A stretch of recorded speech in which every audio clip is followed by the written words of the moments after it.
The rain in late September always felt different, heavy and unforgiving. At St. Jude High, everyone knew the unspoken rule: Ethan and Asher did not mix. Ethan was the quiet, terrifyingly brilliant class president who sat in the back row, his cold dark eyes cutting through anyone who dared disturb his silence. Asher was his exact opposite, a golden-haired whirlwind of energy, the star of the track team whose laugh echoed down the hallways. They fought constantly, not with fists, but for the top spot in every class ranking, their eyes meeting in silent, fierce rivalry every single day. But on a Tuesday afternoon, the sky turned ink black, trapping them both under the library awning. The heavy downpour washed away the noise of the school, leaving only the sound of water hitting concrete. Asher shivered, rubbing his arms in the sudden chill, having forgotten his jacket. Without a word, Ethan stepped up beside him, snapping open a large black umbrella. "Walk with me," Ethan said, his voice smooth and completely unbothered by the storm. Asher blinked in surprise, his hazel eyes wide, but the cold forced him to step close. As they walked down the flooded streets, the space between them shrank. Their shoulders brushed, and Asher's heart began to race for a reason that had nothing to do with running. Under the dark canopy of the umbrella, the fierce rivalry melted into something heavy and breathless. "Why are you helping me?" Asher muttered, looking away to hide the blush creeping up his neck. Ethan stopped walking, turning his sharp jawline toward Asher. For the first time, his cold eyes looked intensely soft. "Because you're the only one I look at, Asher. I thought you knew that." Before Asher could even process the confession, the world shifted. The next Monday, Ethan's desk was empty. He vanished from the school without a trace, leaving Asher with nothing but a lingering memory under the rain. 5 years passed like a blur of cold coffee and broken dreams. Asher's family business was crumbling, drowning in massive debt. To save them, his parents struck a desperate deal with the Vance Corporation, a shadowy billionaire empire. The condition was absolute, an arranged marriage to their mysterious, newly appointed heir. On the night of the grand engagement gala, Asher felt like a ghost walking into a gilded cage.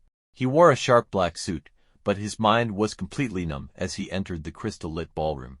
He hated the hidden hand that had bought his life, planning to look his new groom in the eye and tell him exactly that. But as the crowd parted, Asher froze, his breath catching in his throat.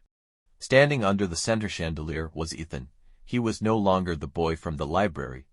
He was a powerful man, wearing an impeccable dark tuxedo, his pale skin contrasting against his pitch-black hair. His face was a mask of pure ice. Asher walked up to him, his hands trembling with a mix of shock and betrayal. "Ethan, it's you. What is the meaning of this?" Asher whispered, looking for any sign of the boy who had shared his umbrella.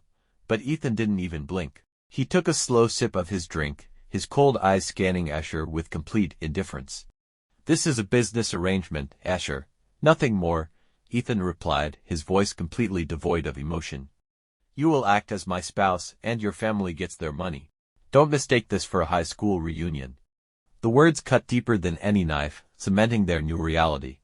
They were bound by law, but strangers by choice. Living together in Ethan's massive, minimalist penthouse was a psychological war. Asher refused to be a submissive partner, constantly clashing with Ethan over everything from schedules to their forced public appearances. Ethan remained a brick wall, silent and cold, ignoring Asher's outbursts. The tension built for months until one stormy night, identical to the day they shared an umbrella, Asher broke. He slammed his hands onto Ethan's desk, scattering papers everywhere. "Why did you do this?" Asher shouted, tears of frustration finally spilling over.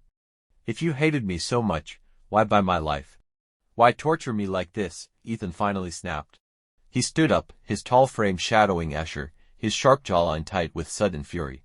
He grabbed Asher gently but firmly by the shoulders, pulling him close. "Because you would have been ruined." Ethan roared back, his cold mask completely shattering to reveal an agonizing desperation. "My family's rivals were going to buy your family's debt to destroy you. The only way I could legally protect you, the only way I could keep you safe under my name, was to make you mine. I didn't buy you to torture you, Asher. I did it to keep you alive." Asher stared up at him, the hatred completely melting away as the truth crashed down. Ethan hadn't abandoned him, he had been protecting him from the shadows all along. In the quiet, blue moonlight of the penthouse, the years of anger dissolved into a desperate, breathless kiss, their old rivalry finally burning into an undeniable passion. The peace didn't last long. Asher soon discovered that the Vance Corporation was merely a front for one of the most powerful underground mafia syndicates in the country. The danger became terrifyingly real when a rival gang, seeking to crush Ethan, ambushed and kidnapped Asher from the penthouse. Asher woke up tied to a chair in a dark, grimy, abandoned warehouse, surrounded by armed silhouettes. He was terrified, but he refused to beg. Suddenly, the heavy steel doors of the warehouse blasted open. Out of the swirling dust and smoke stepped Ethan. He looked absolutely terrifying, wearing a long black trench coat over his dark suit, a silver handgun held flawlessly in his grip. His eyes were no longer just cold, they were deadly. The rival gang opened fire, but Ethan moved with lethal precision, taking them down one by one, a protective demon tearing through the dark. He reached Asher, slicing the ropes away with a pocket knife. "Are you hurt?" Ethan demanded, his hands shaking slightly as he checked Asher's face.